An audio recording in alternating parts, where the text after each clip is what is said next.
Welcome to Viewing and Reviewing, where I pull older movies off the shelf, watch them, and let you know if I believe that they're worth your time to watch or not.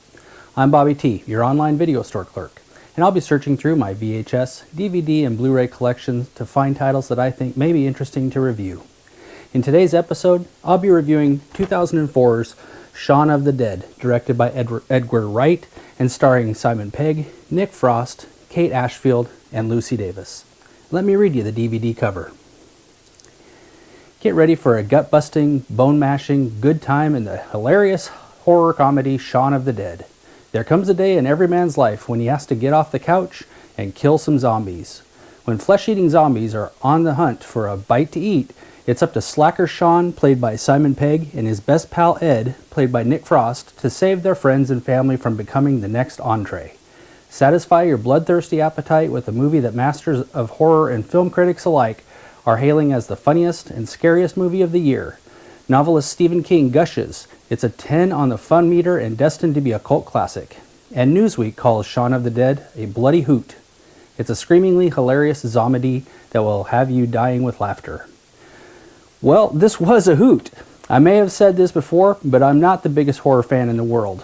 However, I do like a good horror comedy film and will withstand the gore to get to the belly laughs underneath. And I love that this film is the beginning of a somewhat trilogy of sorts in the Edgar Wright canon featuring Simon Pegg and Nick Frost. Here we have the start of something special where loser Shaun has just had an ugly breakup with breath of fresh air cutie pie Kate Ashfield. He goes on his dead-end job where all he can think about is getting drunk down the pub and playing video games deep into the night with his worthless git of a flatmate, Ed, played convincingly by Nick Frost. As the film progresses, we realize that Shaun's small group of friends and family are equally goofy, but they're also genuine folks that urge Shaun to get a life before he loses everything. The cleverness of this film is in the setup of the first act that leads into the slow burn of the zombie apocalypse surrounding our heroes that Shaun and company never realize until it's nearly too late. And that's the hook.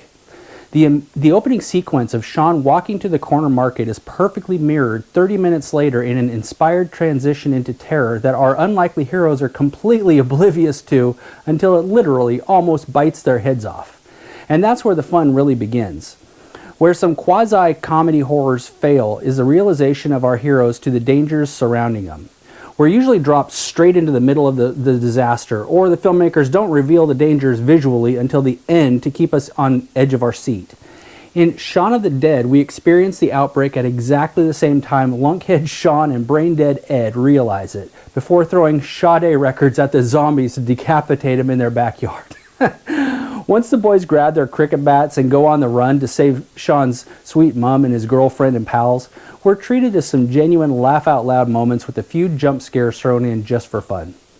The joy of an Edgar Wright film is you never know what's just around the corner, so when Shaun and company make some ridiculous detours that lead into catastrophical and, of course, hysterical moments of comedy gold, we just shake our heads smiling and know we're headed into some really bizarre moments down the pub with our drinking mates, and any hope of survival is merely forgotten once the suds start flowing. So, my overall report card of the film, it looks like this. Does it stand the test of time? Yeah, this is an A-. Zombie apocalypse films are made every year. I mean, even The Walking Dead has been playing on for a decade, and they never really go anywhere. This film still feels fresh, and the laughs are still there nearly 2 decades and multiple viewings later. The story. Well, this isn't going to win any Pulitzers, of course, but that's not its purpose. I'll give this story a B because it knows what it is. It gives some clever ways to get there and puts enough laughs, lunacy, and gore in just the right places to make the film a joy to watch. There are plenty of loony characters that you either love to see survive or love to see turned into zombie Happy Meals by film's end. There are even some touching moments thrown in so the film isn't completely devoid of emotion, or the occasional ripped out intestinal tract for good measure also. So, the cast. I'll give this a solid B-. Actually, I'll change that. It should be a B+ here. Simon Pegg is perfect as the downtrodden anti-hero just trying to survive and save his loved ones while beheading a few zombie wankers with his cricket bat. This was Nick Frost's first acting gig, and it sometimes shows. He's very funny sometimes, and sometimes he misses by quite a bit. But actors all start somewhere, and he's much better than average when needed. The supporting cast are all familiar faces you'll recognize from British television and movies, and are a joy to see out of their normal element fighting zombies instead of quoting BBC Shakespeare all the time, so that was enjoyable as well. The cinematography. For a fairly inexpensive film, it had a nice quirky feel to it. I'll give it a B, since it's basically a British closed lot with repeating sets that get increasingly more creepy the more the danger escalates. It isn't going to make anybody forget the David Lean masterpieces, but it isn't meant to. This film knows what it is, and it is admirably shot for us to enjoy. The music. Well, music isn't really a zombie movie's reason for existing, but I'm going to give it a B because who hasn't wanted to frantically sort through their box of old LPs and pull out an old disco album or three that you wanted to throw at slow-moving zombies to try to decapitate them before they munch on your innards? I mean, watching Shaun and Ed arguing over whether to throw Sade or not is definitely worth the popcorn. I personally would have thrown my Xanadu soundtrack, but don't tell Olivia Newton-John about that one. So, based upon the above scores, I'm going to give this a B ranking. This film spawned its own subgenre of comedy horrors, including something called Shaun of the Dead, that I can't in good conscience recommend, of course. However, Shaun of the Dead ranks right up there with an American Werewolf in London as far as a rewatchability and tongue-in-cheek mock horror. I believe Edgar Wright deserves the praise as a once up-and-coming director of quirky comedies that dip into the absurd with just the right amount of silliness mixed in with a bit of reality. Simon Pegg really does carry this film well. His put-upon British early middle-aged everyman is always worth watching. The gore isn't anything too intense, and the supporting cast are marvelous as they fight slow-moving zombies with aplomb.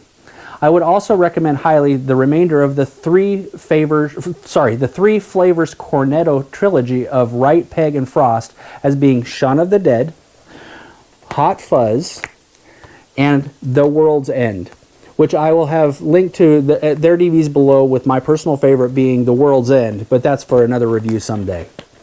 So, here are a few other recommendations in the comedy horror genre.